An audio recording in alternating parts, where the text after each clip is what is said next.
আপনি কি জানেন যে কোনো কারণে আপনি অন্ধ হতে পারেন? আপনি কি জানেন যে কোনো কারণে একটা প্রেগন্যান্ট লেডির অ্যাবর্শন হতে পারে? কি কারণে হতে পারে সেটা নিয়ে আজকের আলোচনা। এই যে বাড়িতে আমরা ক্যাট পুষছি, এই যে ডগ পুষছি, এগুলা থেকে কি ভয়াবহতা আমার জন্য অপেক্ষা করছে সেটা নিয়ে আজকের আলোচনা। সুধী মণ্ডলী, আমরা জানতে চাই চ্যানেলের পক্ষ থেকে সকল দর্শকদের জানাই আন্তরিক শুভেচ্ছা এবং অভিনন্দন। আবেগ, অনুভূতি, ভালোবাসা, সৌন্দর্য, প্রিয়তা এবং একাকিত্ব ঘোচানোর জন্য আমরা বাসায় অনেকেই বিড়াল পালি, কুকুর পালি এবং এই কারণে আমাদের জন্য কি বিপদ অপেক্ষা করছে আজকে সেই বিষয়টি নিয়ে আলোচনা করব এবং বিশেষভাবে আলোচনা করব অন্ধত্ব নিয়ে। আমাদের সাথে আছে ডাক্তার মিজানুর রহমান, প্রাণী সম্পদ বিশেষজ্ঞ। উনি দীর্ঘদিন এই বিষয়গুলো নিয়ে কাজ করছে। তার কাছে আমরা জানতে চাইব যে এই যে আমরা ক্যাট পুষছি, এই যে ডগ পুষছি, এই কারণে অন্ধত্বের জন্য কোন বিষয়গুলো দায়ী, একটা যদি আপনি বলতেন আমাকে। ধন্যবাদ। আমরা জানতে চাই চ্যানেলকে।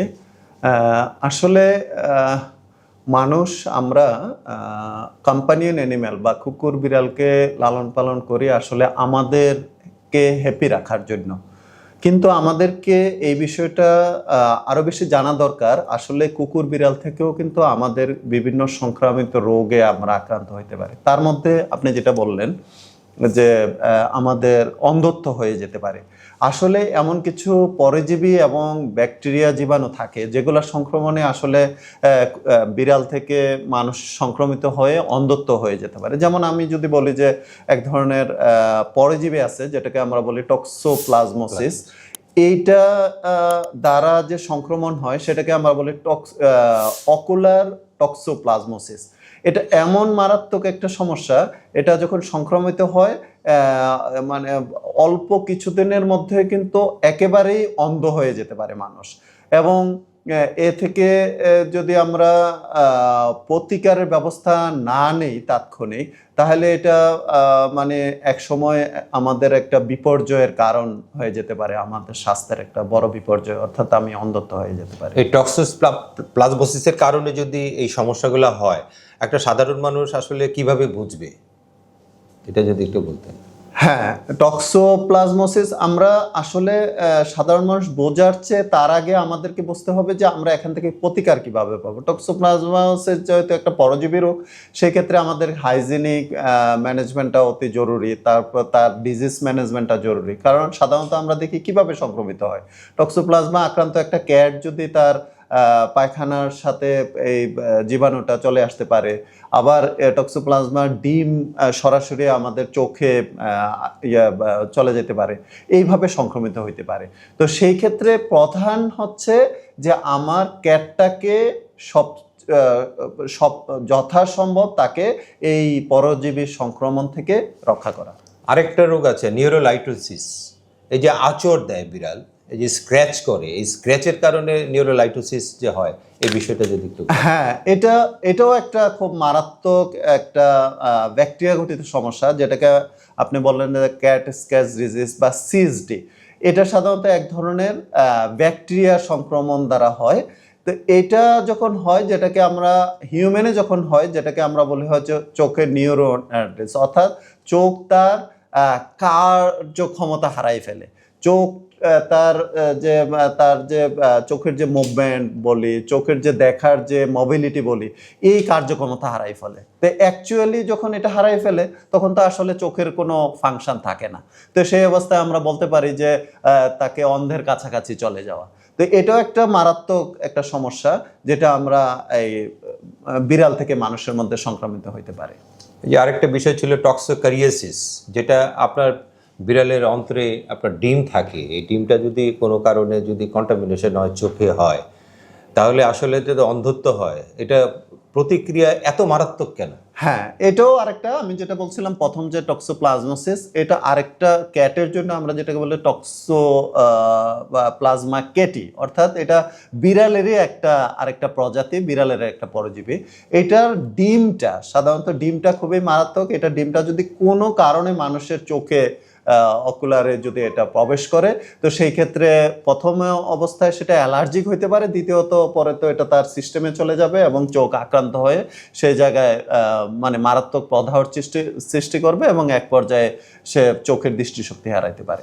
একজন ডক্টর হিসেবে আপনার মূল্যায়ন কি? মানে একটা পরিবারে তো শিশু থাকে, মধ্যবয়স্ক থাকে, বয়স্ক থাকে, কারা বেশি আক্রান্ত হওয়ার সম্ভাবনা সবচাইতে বেশি থাকে আপনি যদি? হ্যাঁ, এটা সবাই আক্রান্ত হইতে পারে, তবে আমরা যখন দেখি একটা বিড়াল, বিশেষ করে বিড়াল লালন পালন করার ক্ষেত্রে আমরা দেখি যে শিশুরা এটার এত সংস্পর্শে থাকে, তাকে আদর করতে করতে একবারে আমাদের চোখের সংস্পর্শে কিন্তু তার বডি চলে আসে, বা আমরা তাকে চুমু খাই বা আরও একেবারেই কাছাকাছি চলে যায়। তো এই অবস্থায় কিন্তু খুব সহজেই শিশু সবচেয়ে ভালনারেবল পজিশনে থাকে, শিশুরা আক্রান্ত হইতে পারে। এছাড়া যদি আমরা ফেসিসের মাধ্যমে, অর্থাৎ তার স্টুলের মাধ্যমে যে সংক্রমিত হয়, এটা তো আমরা পরিবারের সবাই বিভিন্নভাবে সংক্রমিত হইতে পারে যদি আমি প্রপার এটা হাইজিনিকটা আমি ম্যানেজ করতে না পারি। আচ্ছা, আরেকটা প্রশ্ন আছে, সেটা হচ্ছে আমরা জানি যে কাঁচা মাংসের মধ্যে টক্সোপ্লাজমোসিস থাকে, তো এইটার কারণে কি কি ক্ষতি হতে পারে? বিড়ালকে কি, প্যাটকে কি আপনার কাঁচা মাংস খাওয়ানো উচিত না সিদ্ধ করে খাওয়ানো উচিত?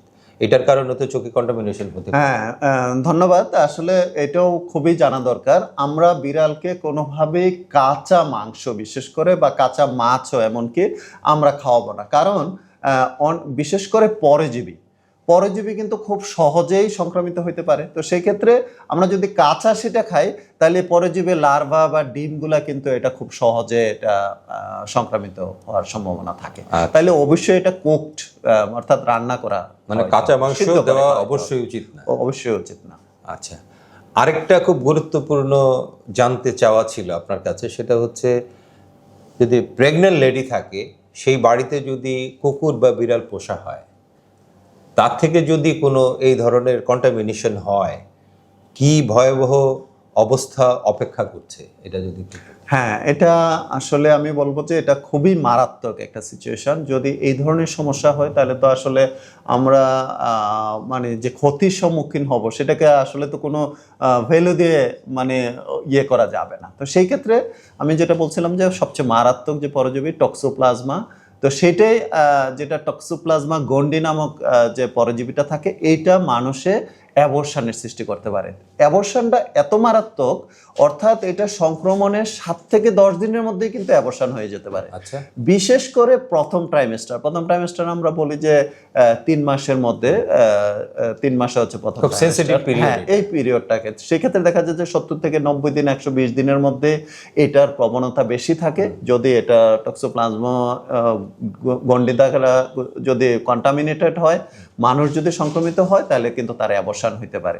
তাহলে এই বিষয়ে আসলে যারা আমরা প্যাট লাভার, বিশেষ করে আমরা যারা বিড়াল লালন পালন করি, তাদেরকে আরো সচেতনতার দরকার। আচ্ছা, এই যে অন্ধত্ব বা প্রেগনেন্সি, যে এই সবগুলো বিষয় আপনি খুব সংক্ষিপ্তভাবে, খুব ছোট করে যদি বলতেন, যে এটা থেকে কিভাবে সেফ থাকা যায়, একদম ছোট্ট করে যদি বলতেন।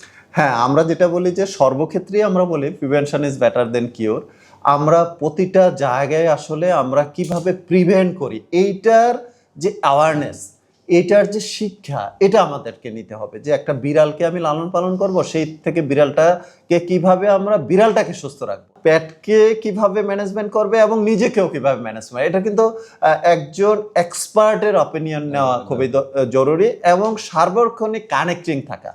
একটা আমরা বলি যে আমাদের মানুষের যেমন একটা আমার পার্সোনাল প্রোফাইল থাকে, আমি প্রতি বছর একটা আমি বডিতে আমি চেক আপ করি, সেরকম একটা বিড়ালেরও কিন্তু এরকম প্রোফাইল থাকা দরকার, যে তাকে আমি কখন কিমির ওষুধটা খাওয়াইলাম, তাকে কখন ভ্যাকসিনেশনটা দিলাম, তার ভ্যাকসিনেশন শিডিউলটা চলে আসছে কিনা, তার এখন বয়স কত হয়েছে, এখন এই বয়সে কি ব্যবস্থাপনা নেওয়া, এই বয়সে কোন ধরনের সমস্যা হইতে পারে, এই সমস্যা থেকে আমি কিভাবে নিজেকে আসলে নিরাপদ রাখবো, এই জ্ঞানগুলোর জন্য এক্সপার্টের সাথে সার্বক্ষণিক ম্যানেজ করা দরকার।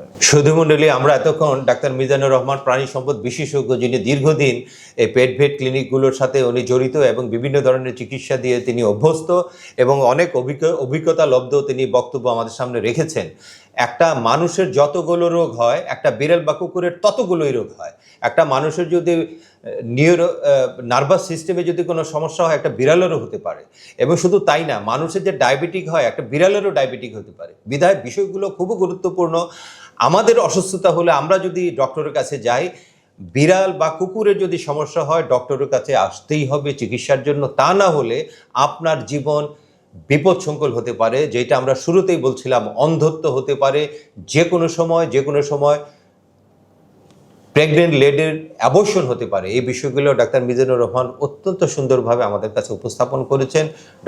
ধন্যবাদ ডাক্তার মিজানুর রহমান, এতক্ষণ বিড়ালের কারণে বা কুকুরের কারণে অন্ধত্ব নিয়ে আপনি যে বক্তব্যগুলো রাখলেন, এই জন্য আমাদের চ্যানেলের পক্ষ থেকে আপনাকে অসংখ্য ধন্যবাদ। ধন্যবাদ। আমরা জানতে চাই চ্যানেলকে, এবং আমি বলবো সবাইকে আরও বেশি নলেজ নেওয়া এবং সচেতন থাকা, যাতে আমরা অ্যানিম্যালটাকেও তার পর্যাপ্ত সুস্থ রাখি এবং নিজেকেও আমি নিরাপদ রাখতে পারি। ধন্যবাদ আপনাকে। ধন্যবাদ সুধী মণ্ডলী। সুন্দর হোক সবার জীবন, সুন্দরভাবে ডগ পুষি, সুন্দরভাবে বিড়াল পুষি, আমাদের জীবন সুন্দর হোক, উজ্জ্বল হোক এই দিন প্রতিদিন।